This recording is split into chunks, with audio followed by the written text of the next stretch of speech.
I'm just going to make this record that. And our main speaker tonight is Mike B. from Tampa.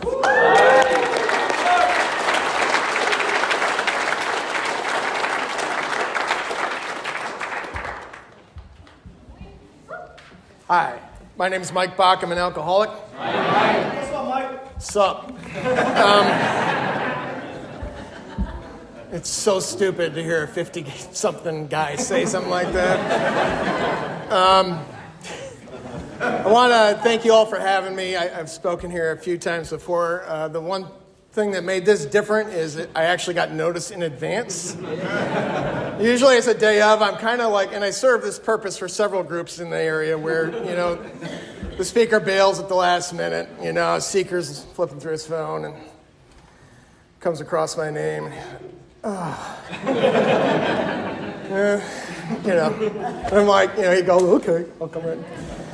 But anyway, it's an honor to be here. I love coming up to this group, even though it takes me an extra 10 minutes every year I come up here. But I love coming up here, and I have good relationships and friendships with a lot of folks here. And when I got here, somebody told me early on that what AA really is it's not meetings and it's, not books and all that kind of stuff. It's one alcoholic talking to another.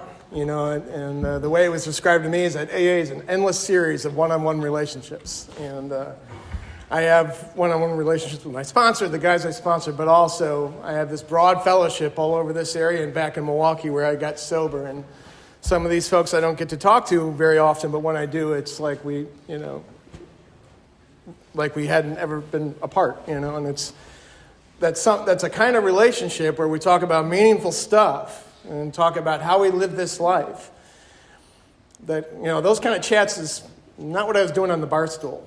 You know what I mean? I was yelling at the TV or, and pontificating about stuff that didn't matter, and talking about my dreams and aspirations and not really willing to do much about them, but, just thought I could achieve world domination from the bar stool there. Just didn't work out.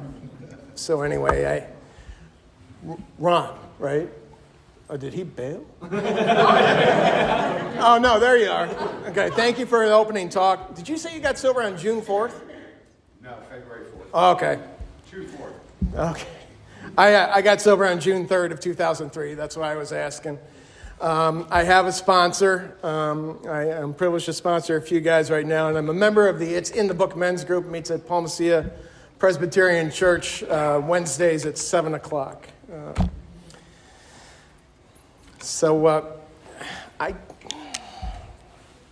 I didn't drink very well. It never really worked out for me. From the day I started drinking, people wanted me to stop. They thought it was a problem. And I'm not exaggerating. And I think there were times in my life when like when you're in high school and I went to college. I pissed away that very valuable experience, but I did go to college. But I thought during that time, that's when you're supposed to party. And I couldn't really, I didn't see any difference between my drinking and, my classmates and all that kind of stuff. But, upon further sober reflection, I've been telling this story quite a bit. I was born and raised in Milwaukee, Wisconsin, and I grew up in the 70s. And I remember from being a little kid being fascinated by drinking. And my mom, neither of my parents are alcoholic, but my mom used to drink bourbon old fashions, and they used to come with a cherry and an orange, through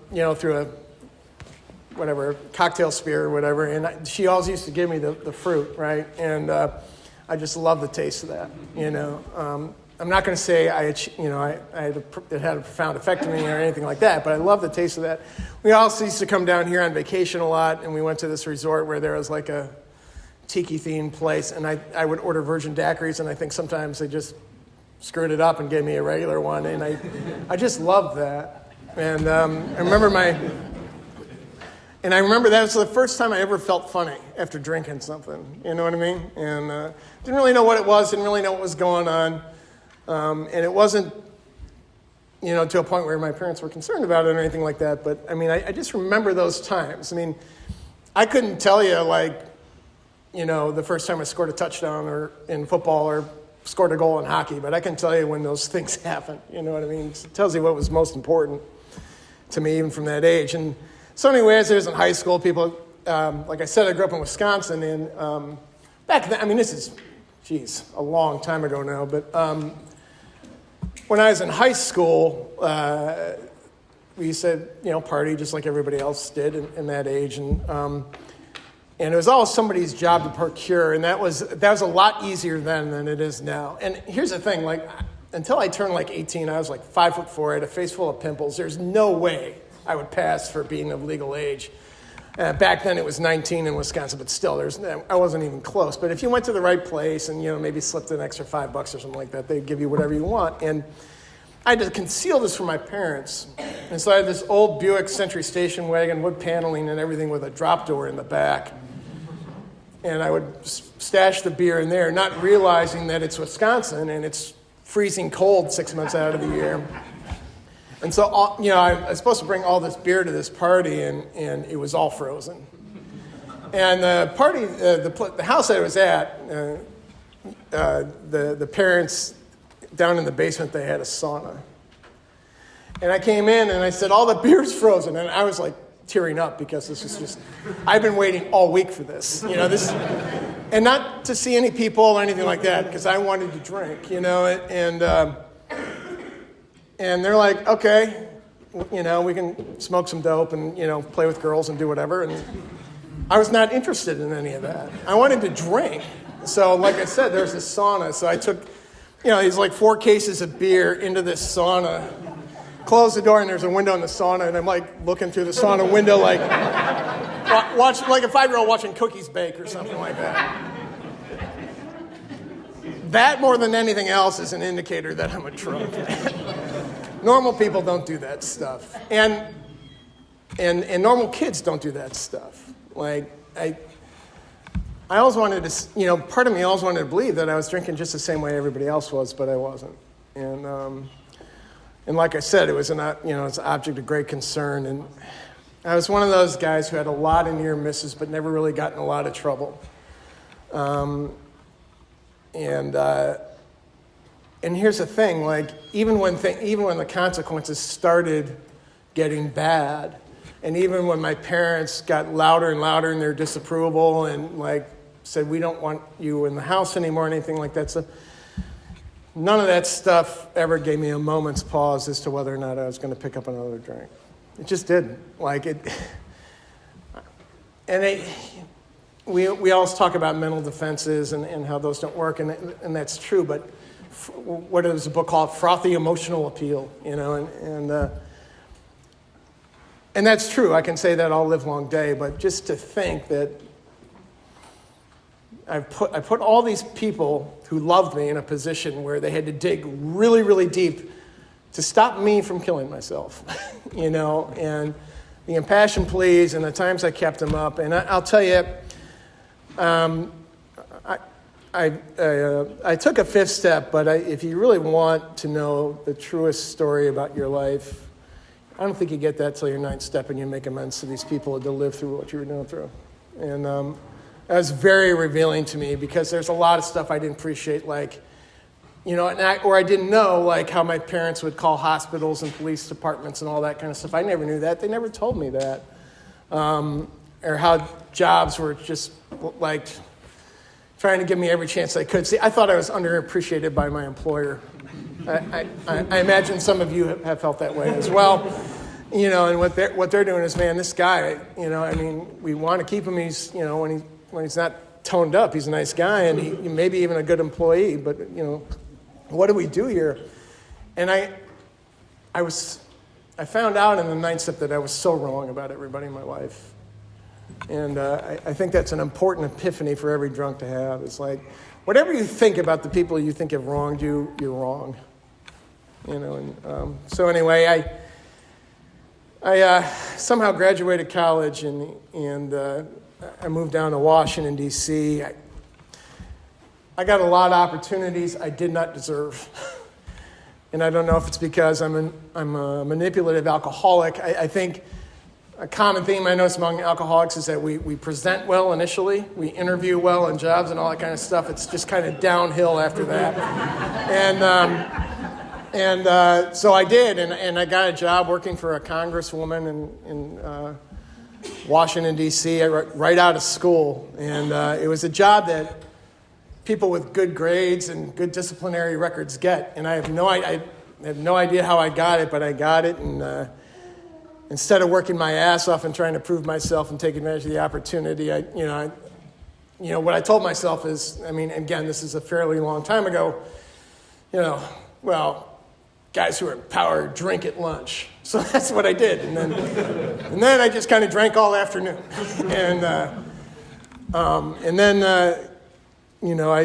I was in charge of, I worked for a New York City congresswoman, but for some reason she had something to say about grazing rights, which, whatever. But anyway, because of this, and I handled this issue, they didn't give me anything important because, things you do there actually do have consequence when they get done. But they put me in charge of this, and it just means that you read issue briefs, and, every now and again a lobbyist comes and pesters you and says, this is our stuff, they don't give. I was waiting for a bag full of money that never came. But anyway, they invited me to this, the cattle ranchers invited me to their big shindig. And they said, yeah, this is going to be like free food, really good free food, and, open bar and all that kind of stuff. And the guy, my boss is telling me, but you're going to make connections with committee people here. You really got to, make sure you get around the room, introduce yourself to guys and all that kind of stuff. And I saw that, and there was a dead animal and a spit in every corner of the room, and there's a lot of booze. And I didn't do anything my boss told me to do. I went right to that open bar, and I don't know what happened. All I know is that 2 days later, my boss invited me to resign my post. And didn't tell me anything. He just said, we can't have you here anymore. And to this day, don't know what I did. Tried to make amends about it. And I think it's funny because some of my history has been reconstructed through making amends and all that kind of stuff. But a lot of it hasn't. And so God knows what kind of shameful stuff I did. And I can only hope by living the life that I've been given here in AA that I'm not a big believer in living amends or anything like that, but I hope by living this life and loving other people that I somehow redeem myself in that way. It's funny how stuff that you just don't care about at all really matters to you when you get sober. I think that's one of the things that tells you you're on the right path even though it hurts, right? And so eventually I end up working for Miller Brewing and then Budweiser. So you can figure, so from Congress to Miller, and I worked in a liquor store in between and, just followed my true calling. And that was actually the first time I tried to get check that. There's no try. You either get sober or you don't. If you want to get sober, you will do what it takes and you will. If you don't want to get sober, even if you're sitting here making meetings and doing all that, you won't. It's all... If you're sitting here tonight, and if you're new, welcome, but if you're sitting here tonight, you never ever have to drink again, period, end of story. It's not a crapshoot, not anything like that.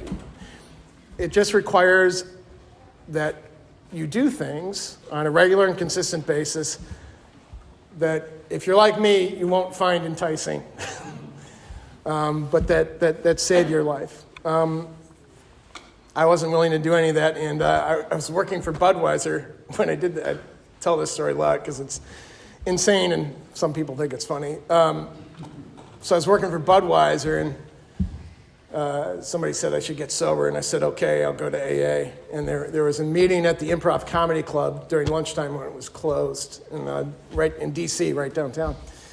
And my route was there. So I pulled up in front of the Improv at noon o'clock in my Budweiser truck with all these newcomers firing down cigarettes outside. And, and I'm pulling up this big trailer, throwing on the air brakes and here to get sober, is this AA? And they're like, everybody's looking at me like I killed their firstborn or something like that. And I walked down there in my uniform, and everybody's like, welcome to AA, we're glad you're here. They gave me a hug, gave me a white chip and everything. And everybody said, you're going to need to quit that job. And And I failed to mention in my opening share that I was dealing drugs and making book off that truck as well. And I just didn't want to do that, even though I knew they were right. I think the one thing that may separate alcoholics from people with other addictions and so forth is that I think deep down we have a conscience, and I think we have this pang that what we're doing is not right. It's not, and that's what drinking is for, right? So you don't have to listen to that thing, that little small voice inside you that tells you, hey, this is not what you're supposed to be doing. This is not who you're supposed to be with. I had that a lot. I had a lot of guilt throughout my drinking, and I was not, I used to want to be a sociopath because it would make my behavior toward others easier to explain. But I wasn't a sociopath. I knew the difference between right and wrong. I knew that what I was doing more often than that was wrong. People had identified my behavior as being selfish and dishonest, and I had no defense against that, no real defense other than to scream or leave in a huff or something like that. I knew all this stuff, and the only thing that made me feel like half a human being again is when I got loaded. Then I felt okay. As a matter of fact, most of the time I felt awesome. From the time I first drank, booze had that effect on me. It made everything better, and didn't numb the pain or anything like that. It just made everything better. It removed any insecurity I had, any doubt about myself. Injected me with a bunch of self-confidence that I totally had no business having. So I would hit on women out of my league. I would fight guys twice my size, and but I get my ass whooped by both the women and the guys twice my size, but it didn't matter. There's no other feeling I've experienced that's like that when I'm drunk. I just love being drunk. I love drinking. I love drinking. I love being in places where other people were drinking. I thought it was the best life there is. And mind you, I'm not doing anything.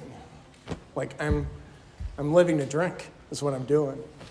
And then eventually I'm doing less bar drinking and less socializing, and I'm drinking less beer and more liquor out of a bottle. And then eventually I'm not even bothering to get dressed in the mornings anymore, especially on weekends. I'm just sitting there in a wife beater and some boxer shorts, firing down a fifth of booze, watching like an infomercial, and that's kind of what my life had turned into, and it was odd. I was doing a whole mess of drugs also, and around 9/11, things came to a head in Washington, and I was in trouble with some people, and so I ran back home, and my parents didn't want to take me in, but they said, if you stop drinking, we'll let you live here until you get on your feet again, and I stopped drinking for 3 whole days. And then I started hiding it and all that kind of stuff. And I started raiding my parents' liquor cabinet. And, oddly enough, I didn't use after 9/11. This is an awful thing to say, but after 9/11, it was really hard to connect in Washington, D.C. And so I just stopped using. But I kept on drinking. And eventually I was diagnosed with cancer of the throat, which was attributed to my drinking. And I know because the ENT who diagnosed me told me so. He said that you have the throat of basically like a 70-year-old alcoholic. And he said, this spreads fast, and I'm not sure if we can do anything, but we'll operate on it and see what happens, And miraculously enough, they put me on the Martha Stewart drug, the one that put her in jail. And in a trial, which was good because I didn't have any health insurance, because that's drinking money right there, and I had the surgery, and I got cancer again a few years ago, but different place, and and I lived through it, and as soon as I drank through the chemo, which is, I'm not going to use the word up here, but that's messed up. You're alcoholic if you drink in the chemo. You're drunk. You're not supposed to diagnose, but you're a damn drunk. And I did that, and as soon as the chemo was over, I celebrated my birthday weekend, and I don't know what happened. I was turning 32 years old, and then on Monday I came to, and I went downstairs, and my mom was visibly angry, did not say a word. And I said, Mom, I'm a 32-year-old guy. Mom, I think I need to go to AA. And she said, right away, like, there's a 10 o'clock meeting at the club down the street. Like, she had this locked and loaded. And so dropped me off there. I don't think she really even stopped the car fully, and said, I'll come and get you at the end of the day when all the meetings are over with. And honestly, I don't remember what happened there. I have a vague recollection of the place being really nice. The club, this was the nicest clubhouse I've ever seen. I've come to see other clubhouses to realize, okay, alcoholics go to this clubhouse. But this one was like, wow, fancy. And I just sat there and I scowled, and I just didn't know what to do. I was out of ideas. And I was an idea guy. I had a lot of ideas. And if you were sitting next to me in the bar, you were listening to them whether you wanted to or not. But I did not know what to do. And I just sat there, and people were really nice. They were really, really, really nice, almost too nice. And the way I received that kindness was to scowl and scoff and automatically differentiate myself from everybody else in the room. And I think the only thing that kept me there was that, I had this very solemn realization as I was sitting in that club listening to whatever the BS topic was, that I have no other options here. One of the things it means, if you're an alcoholic, is that, is that if you're here, you have exhausted all other options. If you hadn't, you would not be here. You see what I'm doing? Like, that's one of the things it means to be in AA. And if you ask me, we get a really good deal for people who have no options. But you don't. Stop thinking there's an option C. There's not. And I just realized that. Like, I had nowhere to go, no friendly direction. I was about to get kicked out of my house. I didn't know what I was going to do. I was working, but I was probably going to get fired from there. I'd already been spoken to about tardiness and all the other minor alcoholic offenses that you get in the workplace, and long lunches, that kind of thing. And I just knew I was in bad shape. And I did not look good.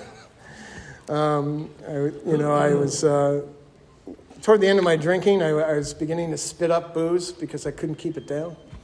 I never thought stuff like that would happen to me, but it does, and it will for you too, if it hasn't already, and you decide this isn't for you. There's a lot of things that happen to me that I never thought would happen to me. Like sometimes, like a year before, if you would say, well, this is what happens to alcoholics, I would get offended that you would even suggest that was possible for me. But all along the way, everything that was predicted happened. I think sometimes alcoholics like to think they're nuanced and complex and all this kind of stuff, and that's a bunch of bull. I think we're very predictable. I think we don't know what's going to happen, but everybody else does.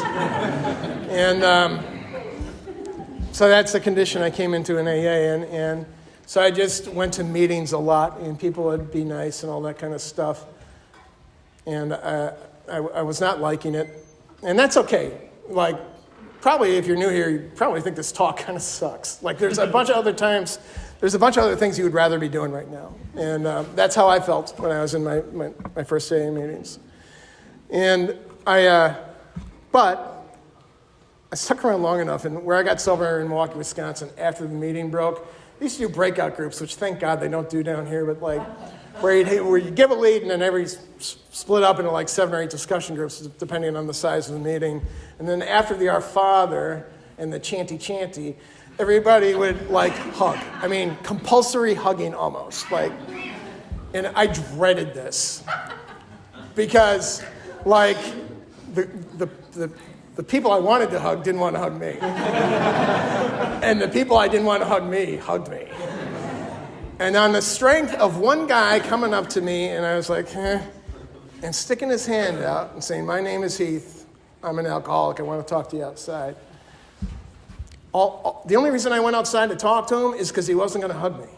That's it. That's all it took. And he was a guy my age, and he is sober, I think just over 29 years now. So he's like 9.5 years sober and he was my age, and I was really impressed by that. And there's a line in the book that talks about, I think it's in their solution, is his whole deportment shouts at the prospect that he is a man with an answer. It's not a direct quote, but it's close. And that's what Heath, my first sponsor, that's what his behavior's like. He told me his story, and much more impressively, he told me mine. He knew exactly what was going to come out of my mouth. And after that was all over with, he said, and this is the turning point, one of the many turning points in my life, he said, if you do exactly as I tell you to do, when I tell you to do it, you'll never have to drink again. When he said have to, I've been told a lot of things. I've been told, you better not drink, you should not drink. Drinking bad, all this kind of stuff. Drinking will lock you up, drinking will fire you, and all this kind of stuff. But I knew I was in the right place with him because he said you don't have to drink, because it means he understood exactly what I was going through. By the time I got to AA, I wasn't like, can't wait to go drinking today. As a matter of fact, most days I'm saying I'm not going to drink today, and here are the reasons why. And none of that stuff mattered. I just drank anyway. He understood that I had to drink. And I followed him around and did everything he told me to do, except sometimes I didn't. And but I'll tell you, when I resisted a certain direction or whatever, I would do that once, and then I'd never do it again after the response I got. I remember one time he took me down to his old home group in DeKalb, Illinois, and I made the mistake, as I've heard many alcoholics do since, of telling a bunch of other alcoholics who are more sober and more together that I was smart. And then the guy I was talking to was also a newer guy, but he looked over at the old-timers who were sitting at another table in the fellowship joint, and he said, hey, we got a smart one over here. So a bunch of guys got up from that table, sat down at the booth we were at, and about 10 minutes later, I did not feel smart at all. And I'll tell you, I got corrected a lot. I guess Dr. Bob used to call it checking back in the day. And I'm a hockey player, so I relate to that. I was a hockey player, so I relate to that. And I'll tell you, every time somebody checked me and told me, hey, stop it. Do this instead. I'd be like, you can't tell me what to do, man. Actually, yes, we can, because you're here. But I did not like it at all. I was humiliated a lot of times. Sometimes I was really embarrassed. Sometimes it was done in front of a bunch of people or whatever. But I'll tell you, I look back on those things, and they were formative to me. And I count them as just as integral as anything else I did in AA to me maintaining my sobriety today. It's not allowing, but just taking to heart what other people were seeing. I'd never done that before. When you're self-centered, you don't do that, do you? You think whatever's in your head is the truth. And the fact of the matter is the truth is out there. It's not up here. And so I follow these guys around, and a lot of things say, how much time do I got? I don't want to, 5 minutes? Okay. Thank Christ. So I followed these guys around, and we founded a group up in Milwaukee that's still going to this very day, and did a lot of things in AA. And I want to say that, kind of what I was alluding to, nothing that I have done in AA to stay sober, nothing that I continue to do on a daily basis, started out with me saying, ooh, I cannot wait to do that. That sounds awesome. Whether it was taking a step or reaching out to a newcomer. I have this experience a lot where I'll give somebody my number, which, quite honestly, nobody ever calls. But, every now and again it happens, and I'll talk to them a few times. And after they call 5 times or so, I'll put the name in the phone or whatever. And then every now and again, I'll be honest, man, there's people I don't like in AA. And I'll look at the number, I'll be like, but I pick it up anyway, and it's almost like muscle memory. You know what I mean? And I usually find out over a period of time is maybe I'm wrong about something, and it's usually about, am I treating this person? Am I allowing for the fact that they might be doing the best they can with what they've got? Whether it's another member of AA, whether it's somebody I'm sponsoring, whether it's a family member, an employer, a coworker, whatever. I've always found that it's best to try and treat everybody as if they're doing the best they can until they prove concretely otherwise. And it's a much better, much less anxiety-ridden way to live, and it's been given to me here in AA. The things that we're taught to strive for here, I find, I used to think this was kind of born of the whole acceptance thing. Back in my day, it was 449. I guess it's 417. I kind of think it's BS, but I will say this. People would say, when I was new, they'd say, well, when something doesn't go my way, I just accept it. And I'm like, how do you do that? And I think people who say that don't know how they do it either. But so I'd stop, okay, my life sucks, I'll just accept it as it is right now. And I couldn't do it. 2 minutes? All right. And so, instead, what I found over time is that acceptance, just like love, just like tolerance, just like forgiveness, patience, kindness, all the things that we're supposed to be here, all the things that I think we generally believe God would have us be, those aren't actions, they're results. They're results of the actions we take in AA. Every step we take, every time we reach out our hand to the new guy, every time we read literature, we pray, we get the result of acceptance. We get the result of love and tolerance and sobriety.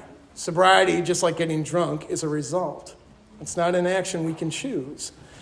It's very important for me to understand that everything that I need is given to me here in AA. I can't take it. I can't choose it. If you're new here, you belong here, whether you want to be here or not. No one ends up here on accident. They really don't. I mean, maybe, a few people, but generally, this is where you belong. And I was told by a guy, we come in from the depths of despair and our life sucks, and then almost as soon as we get here, I heard a guy once say, the first thing to recover in an alcoholic is their ego. And as soon as we get here, we start putting conditions and all that kind of stuff. Do not do that. Just follow everybody else. Give a chance to doing what we do here. And evaluate the results. And I was always told to do, evaluate the results. Because the results are really damn good. Thank you so much.